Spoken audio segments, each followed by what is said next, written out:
اللہ علیہ کے پاس نا ایک بوڑھی اماں اپنا بیٹا چھوڑ گئی.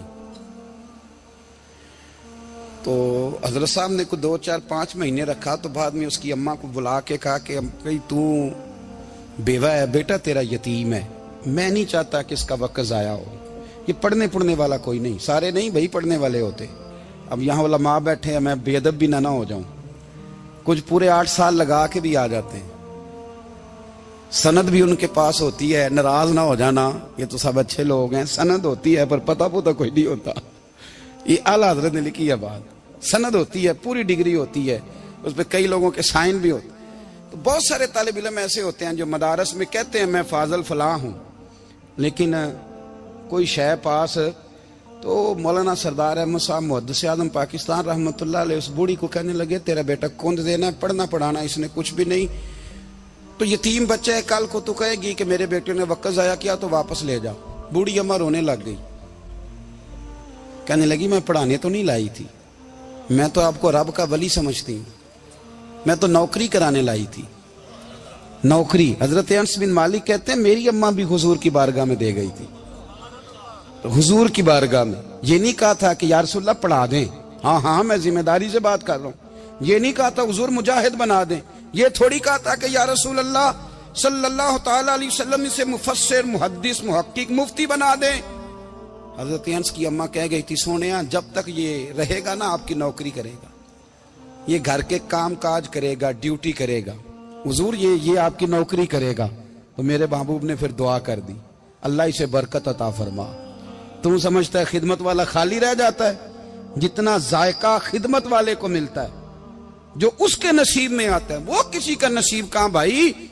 حضرت انس کہتے ہیں حضور نے دعا کر دی, برکت کی. مجھے تو کھیتی باڑی آتی بھی نہیں تھی, پر لوگوں کے باغ میں سال میں 1 دفعہ پھل لگتا تھا, میرے باغ میں 2 دفعہ لگتا تھا. حضور نے دعا کر دی یا اللہ اسے اولاد دے. فرماتے ہیں میرے بیٹے, میرے پوتے, میرے نواسے, میری بیٹیاں. فرماتے ہیں میں زندہ ہوں اور میری 100 اولادیں موجود ہیں. پریشان ہو گیا 100 سن کے کہ بچے 2 ہی اچھے, 100 اولادیں میری موجود ہیں. حضرت انس بھی مولانا سردار احمد صاحب کے پاس نا چھوڑ گئی بچہ. کہنے لگی حضرت جی میں کو پڑھانے کے لیے تھوڑا چھوڑ گئی ہوں, میں تو اس لیے چھوڑ کے گئی ہوں کہ آپ مہربانی کریں, خدمت کرائیں. تو حضرت جی کہنے لگے کوئی ایسا کام ہی نہیں, خدمت والا کیا کراؤں. کہنے لگی پٹھے پوا لیا کرو. جی ہن لڑ پیندے نے, کہنے نے بچے کام کر دین مدرسے دا. حالانکہ اب کہاں بچے کام کرتے ہیں, اب تو گزر گیا دور, اب تو بچے کام کراتے ہیں. اب بچے بھی ناراض ہو رہے ہیں, گھور گھور کے دیکھ رہے ہیں. صحیح پہ رہا ہوں آپ کو, بچے کام کراتے ہیں, بچے کہاں کام کرتے. کہنے لگی یہ چارہ ڈالے کرے گا آپ کی بھینسوں کو. تو حضرت نے اس کو کہا کہ بی بی چارہ میری بھینسوں کو ڈالنے کے لیے میں نے بندہ رکھا ہوا ہے, تو جا لے جا. کہنے لگی ہاتھ باندھ کے حضور مہربانی کریں رکھ لیں, چارہ ڈالے گا. اور پتر توجہ سے چارہ ڈالنا حضرت کی بھینسوں کو. رونے لگی. حضرت نے رکھ لیا, مہینے کا خرچہ بھی دیتے. شام کو نا وہ سارا دن کام کرتا, شام کو آ کے پیروں میں بھی بیٹھ جاتا. حضرت جی لائیں تیل تھوڑا سا, پیر نہ دبا دوں. 8 سال ساتھ والے پڑھتے رہے, یہ بیچارہ نوکری کرتا رہا. میرا روپ بھی نہیں تے میرا رنگ بھی نہیں, اور مینو یار منان دا ٹنگ بھی نہیں. کبھی کبھی نا حضرت بلال حبشی فارغ ہوتے نا تو نبی پاک کی بارگاہ میں عرض کرتے حضور کوئی کام تو نہیں, سارے ہو گئے, حضور جاؤں ذرا. چلے جاتے. ایک دن سلمان فارسی کہنے لگے یا رسول اللہ یہ بلال کہاں جاتا ہے. فرمایا جا دیکھ کے تو آ. حضرت سلمان واپس آئے تو آ کے رونے لگے. کہنے لگے سونیا جب یہاں سے جاتا ہے نا تو جا کے سیدہ فاطمہ کی چکی پیسنی شروع کر دیتا, بی بی صاحبہ کے کام کرنے لگتا ہے. گھر میں جا کے اسنین کی ڈیوٹی کرتا ہے, وہاں بھی کام یہاں بھی کام. وہ چارہ ڈالتا رہا, اس نے چارہ ڈالا. حضرت محدث اعظم کی بھینسوں کو دستار فضیلت کا وقت آ گیا. سارے پگڑیاں سجا کے آ گئے, آج دستار ہوگی. یہ نہ پیچھے ہو کے بیٹھ گیا, چونکہ پڑھا ہی نہیں تھا تو دستار کا ہے کہ دستار تو اس کی جو پڑھے گا. ہم نے تو پڑھا ہی نہیں, ہم نے تو یار پڑھا, گھر پڑھا, ڈیوٹی کری. حضرت محدث اعظم رحمۃ اللہ علیہ کے ہاں جب اعلان ہونے لگا نا کہ اب دستار ہوگی, تو حضرت نے پہلا اعلان اس کا فرمایا. تو مت جان لا بندہ کپڑے بھی کدی کدی بدل دے نا. وہ کہتا ہے جس حال میں بھی تھا میں پلٹ کے دیکھنے لگا کہ پڑھا پڑھایا تو ہے, کوئی شے نہیں. تو یہ ماجرا کیا ہے. پیچھے سے اٹھ کے آئے, تو کہتے ہیں باقیوں کی دستار کسی عالم نے کی, کسی صوفی نے کی, لیکن یہ بھینسوں کو چارہ ڈالنے والا جب آیا تو محدث اعظم نے فرمایا پگڑی کے بال کو کوئی ہاتھ نہ لگائے, یہ ساری دستار میں نے کرنی ہے. اور فرماتے ہیں حضرت بال بھی دیتے جاتے تھے اور آنسو بھی بہاتے جاتے تھے, ماتھا بھی چومتے تھے, اور فرماتے تھے دستار کے بعد چلا تو نہیں جائے گا یار, مجھے تو عبادت بھی نہیں رہ گئی, مجھے تو چابیوں کو بھی نہیں پتا کون سی کہاں رہتی ہے, جائے گا تو نہیں تو رو پڑا, کہنے لگا سونے جائے تو وہ جس کے پلے کچھ ہے ہو, آتا جاتا تو ہے کچھ نہیں, مجھے کس نے رکھنا ہے, میں نے کہاں جانا ہے, ادھر کہاں تو ادھر ہی رہوں گا. وہ اس طالب علم کے سارے استاد بھائی کہتے ہیں اس نے دستار کرائی, پڑھا پڑھایا کچھ نہیں, پر جو مسئلہ اڑ جاتا تھا نا, وہ جو اڑ جاتا تھا نا, وہ جا کے اس سے پوچھتے تھے تو کتابیں کھولنے کی ضرورت نہیں پڑتی تھی. حضرت ام سلمہ رضی اللہ تعالیٰ عنہ کہتی ہے میں نے عرض کی یا رسول اللہ صلی اللہ علیہ وسلم میری بچی بڑی بیمار ہے, تو مجھے کسی نے کہا ہے یہ تھوڑی سی نشے والی چیز ہے, یہ بنا کے تیار کر کے دو صحیح ہو جائے گی, بیمار ہے بچی تو یہ نشے والی چیز ہے, اس کو تیار کر کے دو, تھوڑا نشہ ہے. اگرچہ بعض, میں نے شروع میں کہا, بعض لوگ مریض کو, سخت مریض کو ایسی ادویات جو مجبوری بن جائے اس کی گنجائش اور اجازت دیتے ہیں. محتاط علماء تو اس میں بھی بہت ساری چیزیں پہلے بیان کرتے ہیں, لیکن اس نے کہا جی نرا نشہ دینا ہے شفا کے لیے. حضرت ام سلمہ کہتی ہے میرے نبی پاک نے میری طرف دیکھا, میری طرف, تو میں نے کہا یا رسول اللہ آپ کیا فرمانا چاہ رہے ہیں؟ تو نبی پاک نے فرمایا ام سلمہ کبھی ناپاک چیز میں بھی شفا ہوئی ہے, کبھی ناپاک چیز میں بھی, کبھی شراب اور خمر میں بھی شفا ہو سکتی ہے. شفا رب کریم نے رکھی ہے پر شہد کے اندر رکھی ہوئی ہے, شفا اللہ نے رکھی ہے قرآن مجید میں رکھی ہوئی ہے, تو اس میں بھی کبھی یہ حضور نے بیان کیا ہے کہ اس کے اندر شفا ہو سکتی, تو امت کتنی دلیری کرتی ہے جو یہ مشورے دیتی ہے کہ اس کے اندر نشہ ہے, شراب ہے, تو کھانسی چلی جائے گی تو فلانی بیماری چلی جائے گی. نہ آؤ ان چیزوں پہ, نہ اپنے ایمان کو خرابی دو, اور نہ ایسی باتیں کرو جس سے کہ ڈائریکٹ رسول اللہ صلی اللہ علیہ وسلم کے واضح ارشادات کی مخالفت ہو. میرے نبی پاک صلی اللہ علیہ وسلم نے فرمایا, اور پھر کچھ لوگ کہتے ہیں تھوڑی پی ہے جی. اب تو میں تجزیے میں پڑھ رہا تھا کہ ایسی شراب ایجاد ہو گئی ہے, لوگ شراب پیتے ہیں اور وہ مست بھی رہتے ہیں, کار بھی چلاتے رہتے ہیں, کہتے ہیں جی نہیں ہمارا ذہن معاف نہیں ہوا تو یہ والی صحیح ہے, نشہ نہیں لاتی. میرے نبی پاک صلی اللہ علیہ وسلم نے فرمایا جس چیز کی تھوڑی مقدار, زیادہ مقدار حرام ہے اس چیز کی تھوڑی مقدار بھی حرام ہے, جس کی زیادہ مقدار حرام ہے اس کی تھوڑی بھی. تو خمر اور شراب اگر فل پینا جائز نہیں تو تھوڑی پینا بھی جائز, یہ حرام ہے اور حرام تھی اور قیامت تک حرام ہی رہے گی. میرے نبی پاک صلی اللہ علیہ وسلم نے منع کیا اور حضور نے اظہار ناپسندیدگی فرمایا, اور میں 40 دن تو عبادت ہی قبول نہیں ہوتی شراب پینے والے جب تک سچی توبہ نہ کرے. یہ لفظ جب ادا کرتا ہوں تو شرم سے میری زبان لڑکھڑاتی ہے کہ یار درباروں پہ بھی نشہ بکتا ہے. میں یہ بات کر رہا ہوں صوفیاء کا ترجمان, درباروں پہ, مزاروں پہ, اور سجادہ نشینوں تمہیں زمین نگل جائے, آسمان تمہیں لے اڑے, تم پر قہر نازل ہو, تم نے باپ دفن کر کے تو وہاں نشے کا اڈا بنا لیا, ماؤں سے بیٹے چھیننے لگے ہو, عورتوں کے سروں سے کپڑے چھیننے لگے ہو, سہاگ مارنے لگے ہو, بیٹیاں اور بیٹے یتیم کرنے لگے ہو, نشہ بیچتے ہو درباروں اور مزاروں پہ.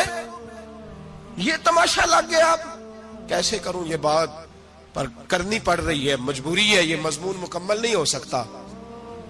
بند کر دیں وہ دربار, ہمیں نہیں چاہیے جن درباروں پہ نشہ بکتا ہے. میں ذمہ داری سے کہہ رہا ہوں, بات ریکارڈ ہو رہی ہے. جوتے کی نوک پہ وہ سجادہ نشین جو امت کو ڈرگز دیتا ہے, وہ سجادہ نشین کا ڈیرا نہیں, وہ گند کا اڈا ہے, وہاں سے فیض نہیں مل رہا, امت کی تباہی ہو رہی ہے. بتا دو, پھیلا دو, اس کو اعتراض کرنا ہے کرو. میرے رسول پاک سید عالم صلی اللہ تعالی علیہ وسلم کا دین ضروری ہے, کسی پیر کی سجادگی ضروری, بولیے سجادگی ضروری. بڑی ذمہ داری سے کہہ رہا ہوں اور نمائندگی کر رہا ہوں اپنی جماعت کی. نہ ہمارے بزرگوں نے کل اس کی حمایت کی تھی، نہ آج کرتے ہیں، نہ قیامت تک کریں گے۔ بند کر دیں وہ دربار اور مزار۔ بزرگ دنیا میں یہ کام کرنے آئے تھے، اور ہماری سوچ اتنی گر گئی ہے، اتنے ہم کمزور ہو گئے۔ کہتے ہیں جب اس کو چڑھ جاتی ہے تو پھر بڑی معرفت کی باتیں سناتا ہے۔ تجھے شرم نہیں آئی یہ لفظ کہتے ہوئے؟ اب نشئی تجھے معرفت سکھائے گا؟ اب تو شرابی سے، بھنگی چرسی سے دین سیکھے گا؟ کہتے ہیں اس نے پی ہوئی تھی، چڑھی ہوئی تھی، وہ بات کر دی تو میرا کام بن گیا۔ اتنی گندی اور میلی سوچ صاحب ایمان کی ہوتی ہے، تو اب نشیوں سے جا کر دعائیں کرائے گا؟ سن، میرے نبی پاک صلی اللہ علیہ وسلم نے فرمایا جو شراب پی لے، نشہ کر لے، اس کی تو 40 دن تک عبادت رب قبول نہیں فرماتا۔ تو کہتا چڑھی ہوئی تھی تو اس نے دعا کر دی، تجھے شرم ہی نہیں آئی بات کرتے؟ حیا ہی نہیں کیا تو نے جملہ بولتے؟ یہ کوئی تصوف اور طریقت ہے؟ جاؤ اٹھا کے لے جاؤ۔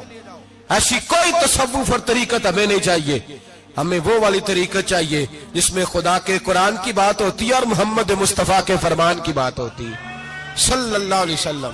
تو بھائی یاد رکھو، یہ کوئی طریقہ نہیں۔ ایک مزار ہے، مجھے ایک صاحب کہنے لگے آ جائیں یہاں بھی فاتحہ پڑھیں۔ میں نے کہا یہاں کیا ہے؟ کہنے لگے تھے تو بابا جی نشہ وشہ کرتے، پر اب سنا ہے لوگوں کی منتیں بڑی پوری ہوتی ہیں۔ مجھے جذبات بڑے کم آتے ہیں۔ میں نے اس آدمی کو گریبان سے پکڑ لی، میں کہ ادھر ہٹ، وہ تو نشہ کرتا تھا اور تو جاتا تھا، تیری یہ کیسے طاقت ہوئی؟ تو نے مجھے مشورہ دے دیا ہے، تو ہمیں کمزور سمجھتا ہے؟ ہم کمزور ایمان کے لوگ ہیں، اور میں یہاں تجھے کہوں گا نہیں نہیں میں یہاں نہیں جاتا، میں وہاں جاتا ہوں۔ بالکل کوئی لگی لفٹی بات نہیں، کھری بات۔ تصوف وہ، دربار وہ جہاں قرآن پڑھا جائے اور رسول اللہ کی حدیث سکھائی جائے، باقی کوئی مطلب نہیں کسی قسم کا۔ میں داتا صاحب کبھی جاؤں نا جلسہ کرنے کسی کام سے، کسی تقریب میں، تو میں داتا صاحب کے مزار پہ نہیں جاتا۔ میں کہتا ہوں یار یہ یرانہ نہیں کہ بندہ کسی کام آیا تھا تو فاتحہ پڑھ لی، واپس چلو۔ گکھڑ سے اسپیشل آئیں گے داتا صاحب کے مزار پہ حاضری دینے، اور میرے سنگی گواہ ہیں کہ میں اسپیشل ٹائم نکال کے بہت سارے کام چھوڑ کے اسپیشل جاتا ہوں، اور میں مراد ماننے نہیں جاتا، میں داتا صاحب کا شکریہ ادا کر دے جاتا ہوں۔ میں ان سے کہتا ہوں حضور آپ کی مہربانی، آپ یہاں آئے تو ہمارے بڑے بھی رسول اللہ کے غلام بن گئے۔ میں تو سلام عقیدت پیش کرنے جاتا ہوں۔ ہم مزارات پر جانے کے قائل نہیں، بلکہ ہماری تو عقیدت کا درجہ ہی مکمل نہیں ہوتا جب تک ہم مزار پہ سلام نہ کریں۔ پر مزار داتا صاحب کا، مزار خواجہ معین الدین اجمیری کا، مزار غوث اعظم جیلانی کا، مزار محدث اعظم مولانا سردار احمد کا، مزار اولیاء کا، مزار میاں شیر محمد شرک پوری کا، مزار رب کریم کے بندوں کا۔ بھنگیوں چرسیوں کے مزار نہیں ہوتے، اور نام ان مزارات کے قائل ہیں، بالکل قائل نہیں ہم۔ میں تھوڑے دن پہلے لاہور گیا تھا، تو میں کار میں میاں صاحب میاں شیر محمد شرک پوری کا ذکر کر رہا تھا۔ میں اپنے دوستوں سے کہہ رہا تھا یار بہت بڑا بابا ہوا ہے، تو مجھے کہنے لگی کرامت کیا ہے؟ میں نے کرامت یہ ہے کہ ساری زندگی سنت کا درس دیا ہے۔ تو مجھے کہنے لگے آپ کبھی گئے نہیں؟ میں نے کہا میں اسپیشل گیا تھا، اور تھوڑے دنوں کے بعد پروگرام بناؤں گا تو میں ساتھ لے کے جاؤں گا۔ ہم مزارات کے قائل ہیں، حاضریاں دیں گے مزاروں پہ، لیکن بھنگیوں چرسیوں کے مزاروں پر جانے کے قائل ہیں؟ زور سے بولے، یہاں جانے کے قائل ہیں؟ کوئی عقیدہ نہیں ہے ہمارا۔ نشہ بکے گا اب مزاروں پہ، اب یہ تصوف ہوگا وہاں، یہ طریقت ہوگی؟ اور ملت پر رحم کھاؤ خدا را۔ اگر تمہارے قومی ادارے کہتے ہیں رپورٹ کرنے والے کہ 70 لاکھ پاکستانی نشہ کرتا ہے، تو کیا تمہیں یہ نہیں پتا کہ نشہ بیچتا کون ہے؟ کیا تمہیں یہ نہیں پتا کہ ڈرگز کا کاروبار کون کرتا ہے؟ اگر تمہیں یہ پتا ہے تو کیا یہ خبر نہیں تمہیں کہ ان رگوں پر یہ خون اتارتا کون ہے؟ میں اپنے بزرگوں سے معذرت کے ساتھ، نشے کا آغاز، ناراض تو نہیں ہو جائیں گے بزرگ، نوجوانوں کو میں لتاڑ لیتا ہوں لیکن بزرگوں کی عزت کرنا سنت ہے، تو میں بزرگوں سے معذرت کے ساتھ یہ یوں سمجھ لیے خوگرے حمد سے تھوڑا سا گلا بھی سن لے۔ نشہ سگریٹ سے شروع ہوتا ہے، سگریٹ سے۔ میں تمباکو کو حرام نہیں کہتا، یہ فتویٰ نہیں دے رہا۔ تمباکو کا حکم وہی ہے جو مولی کا ہے، جو کچے پیاز اور لہسن کا ہے، کہ آپ جب کھا لیتے ہیں تو منہ سے بدبو آتی ہے، تو آپ مسجد میں آئے تو آنے سے پہلے مسواک کریں، منہ صاف کریں، پھر آپ آ جائیں۔ تو جائز ہے، مکروہ ہے لیکن حرام ہے۔ لیکن تمباکو سے آگے جب حالات بڑھتے ہیں، تجزیہ نگاروں نے لکھا ہے کہ ہمارے پنجاب کے کچھ علاقوں میں اب سگریٹ سے نکال کے نا، پہلے بھی بھرتے تھے لوگ اس میں بڑا کچھ، اب پتہ ہے کہ نیا نشہ ایجاد کیا ہے، اب اس کے اندر چرس بھی بھرتے ہیں اور چھپکلی کو مار کے سکھا کے خشک کر کے اس کو پیس کے وہ ساتھ نشے کے ملاتے ہیں، اور اس کا حال یہ ہوتا ہے کہ آدمی کو زیادہ نشہ ہوتا ہے، اور کہتے ہیں وہ اتنا گند ہے کہ وہ آدمی کسی کو دانت بھی لگائے گا تو وہ بندہ بھی بیمار ہو جائے گا۔ کیا یہاں لوگ اسپرٹ نہیں پیتے آپ کے ملک میں؟ اور ہم کبھی سڑک پہ جاتے ہیں تو نشئی کو دیکھ کے مذاق کرتے ہیں، دیکھنا میں ہارن لگاؤں گا تو گاڑی کے ہارن سے گر جائے گا، لیکن تجھے پتہ نہیں کہ یہ کسی ماں کا بیٹا ہے، پتہ نہیں کسی بیوی کا شوہر ہے۔